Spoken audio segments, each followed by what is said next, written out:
Welcome. Welcome to another episode of Throwing It Back with Sean Farrell. God is great all the time. All the time, God is great. And before we get into it, I am repping Big Country, Bryant Reeves today, for those of you who may be wondering. So, with that being said, let's get right to it. So, I was a big Chicago Bulls fan in the 1990s. I'm old school. Don't even watch the don't even watch the NBA, today's NBA. But in the '90s, I was a Bulls fan. I was a huge Bulls fan. Okay, and of course, every Bulls team that won the six championships in the 1990s were um were one of my were a favorite team of mine. But I hear many fans say that the 93-94 Bulls was their favorite team of all time, was their favorite team to watch because they went from 57-25 in 1993 down to just 55-27. Okay? So, and there was a lot of um basketball fans in general, Bulls fans, who said that might have been my favorite Bulls team to watch. The 93-94 version without Jordan, okay? So, um, so, they got off to a 8-8 start that season. Scottie Pippen was actually injured for a little bit of those first 16 games. And they basically retooled half a team in 1994. If you remember, Rodney McRae was gone, Trent Tucker was gone, of course MJ was gone, Edney Hilly was gone. So the Bulls had quite a few new faces on that roster. So for the 93-94 season, they added Bill Henningsen, Steve Kerr, JoJo English, and of course Tony who coached, Dave Johansen, and if I'm not mistaken, that's pretty much it. Oh, and Corey Blunt, yeah, and the guy they drafted from Cincinnati, Corey Blunt, they added him. So the core was still pretty much there for the Bulls. You still had Pippen, Grant, Armstrong, King, Purdue, Cartwright, Paxson. You still pretty much had the core.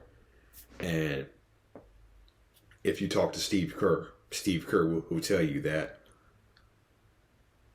basically what happened that first year he was gone, Michael's presence was still felt.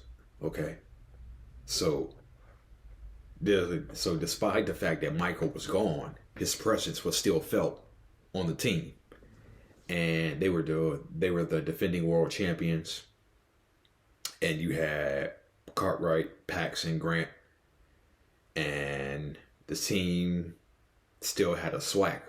Okay, which enabled them to go 55-27 that year, which included two separate 10-game win streaks. Okay, it was two separate 10-game win streaks, one early in the season and one late in the season. Okay, so they got off, like I said, they got off to an 8-8 start.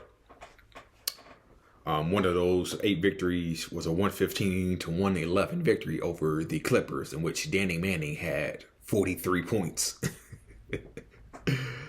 but still not enough to defeat the Bulls. Um, I mentioned they had a 10-game winning streak earlier in the season. That winning streak included victories over the Knicks, the Spurs, and the Magic. Now, they did have a 5-game slide later in the season in March.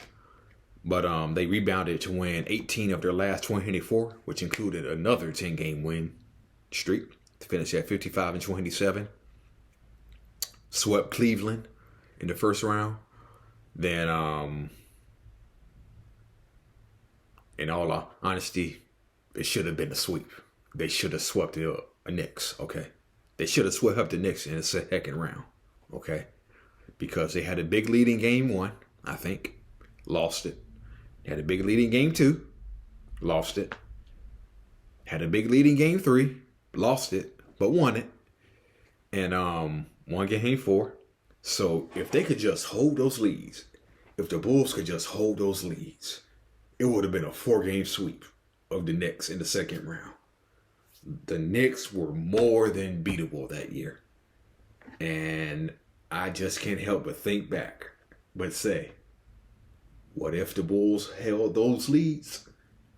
What if the Bulls were able to hold those leads in games 1 and 2?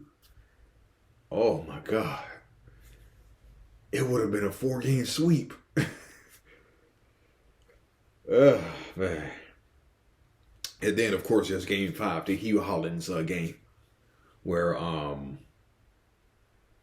Scottie Pippen had a real tough call.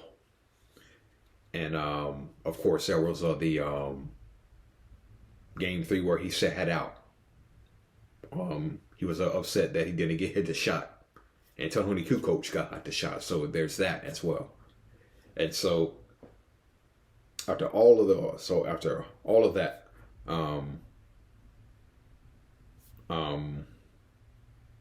Pippen had a pretty good year. Averaged 22 points, nearly 10 rebounds, 5.5 assists, nearly 3 steals a game. He was the All-Star Game MVP.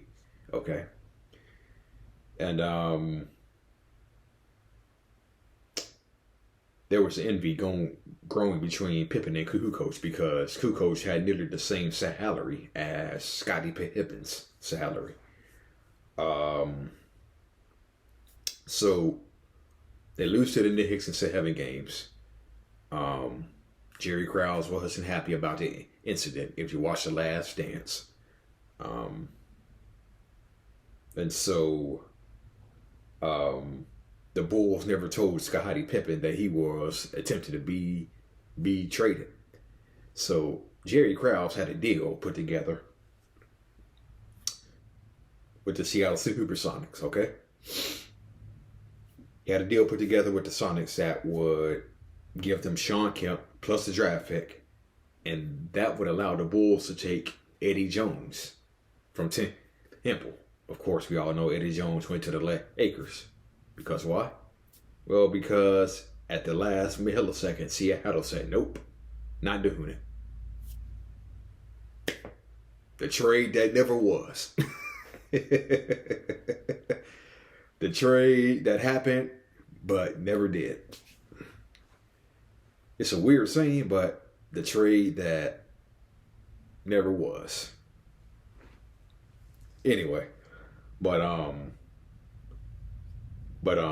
that offseason was one of the most chaotic, tumultuous off seasons for the Chicago Bulls because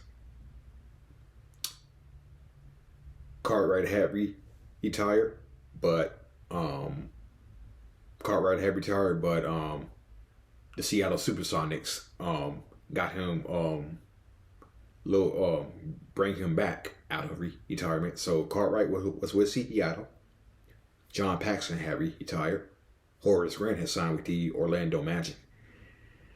And Stacey King got traded mid-season of 1994 to the Timberwolves for Luke Longley. And so,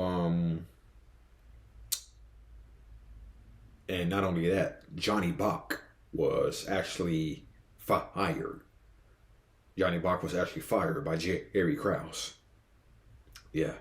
Johnny Bach, one of the Bulls' best assistant coaches, was fired. Okay.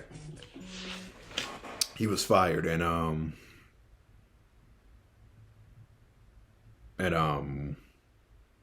yeah, so it was a tumultuous offseason for the Chicago Bulls. But the 95 roster had Pippen, Purdue, Armstrong, and those were the only three players remaining from those three championship years, from those early Bulls championship years. So by 1995, other besides a coach and Ted Hicks won't enter, it was just Pippen, Purdue, Armstrong. So along with Pippen, Purdue, and Armstrong, they also signed Pete Myers. The Bulls did in 1994. Okay, so the 95 roster had Pippen, Purdue, Armstrong, Pete Myers, Corey Blunt, Ron Harper, Steve Kerr. I cannot pronounce his name, so I'm just going to say Larry K. He wore number 42 for the Bulls.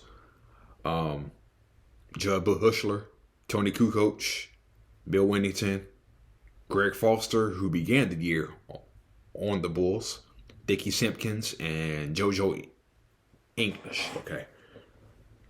And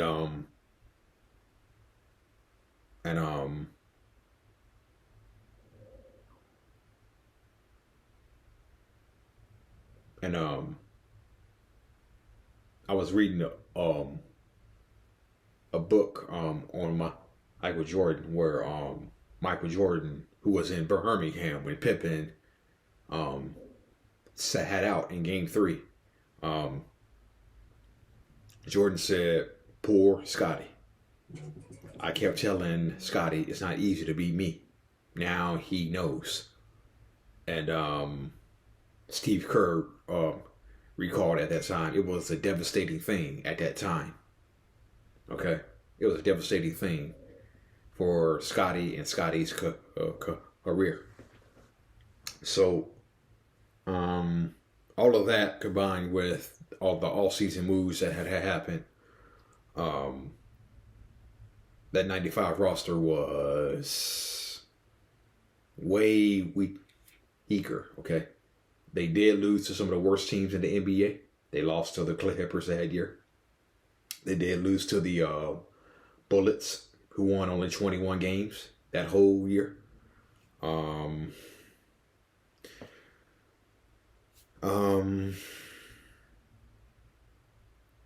It was written that all the dissension and controversy had finally caught up with them. And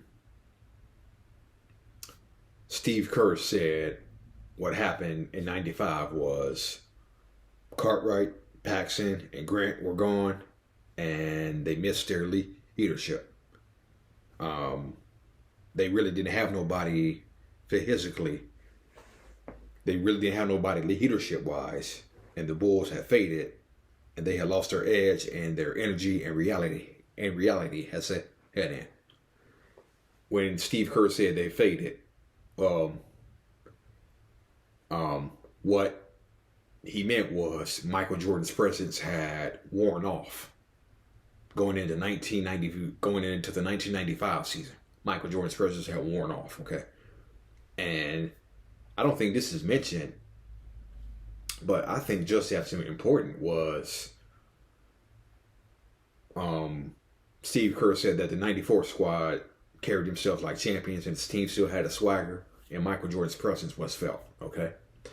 I felt just as important. They were still playing in the old Chicago Stadium. The Madhouse on Madison, yeah. Madhouse on Madison. I think that was just as important. You still had Jordan's presence there. His presence was still felt, and they were still playing in the old Chicago Stadium, okay? So, they have a lot of all-season moves. Steve Kerr had said his presence had worn off. They really didn't have nobody physically. Well, they were depleted physically, is what Steve Kerr said. And they moved into the brand new United Center. So they go from Chicago Stadium to the United Center. And all of those moves, Jordan's presence worn off. The roster was weaker. Reality had set in. And at the time, the Bulls were 34 and 32 when Jordan said, "I'm back." And they won 13 of their final, they won 13 of their final 17 games. But they were still only like 47 and 35 in the 5 seed in the East. Jordan did shoot 7 for 28 in his first game back. The Bulls were down by 20 in his first game back against the Indiana Pacers. But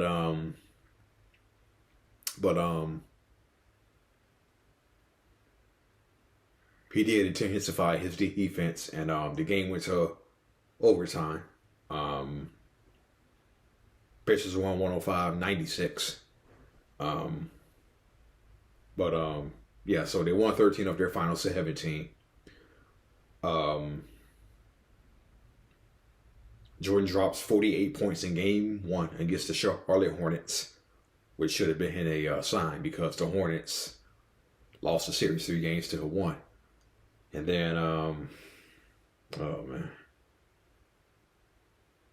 he gets the ball stolen from him by Nick Anderson.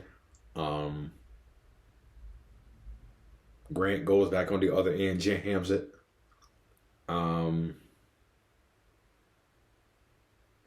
That's probably why I rooted so hard against the Orlando Magic in the 1995 NBA Finals, okay?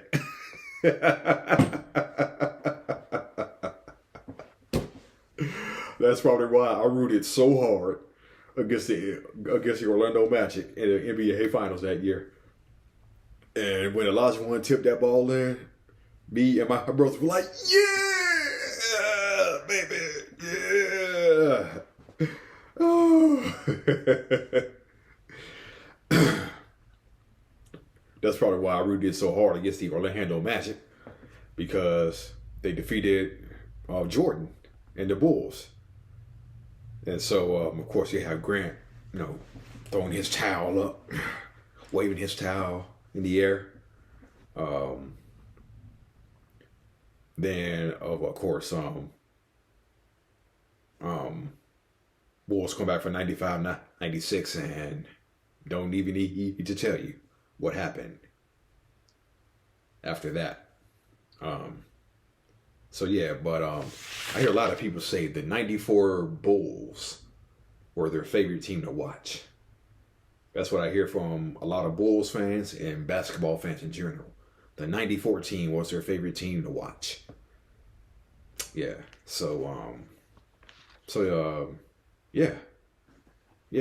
The 94 Bulls, they were a pretty good team to watch, because they just did so well without Jordan. They just did so well without Jordan. So that was a good team to watch. That was a fun team to watch. All right. That's all for Throwing It Back with Sean Farrell. I am Sean Farrell. Peace out. May God bless you all. I am out of here. Out.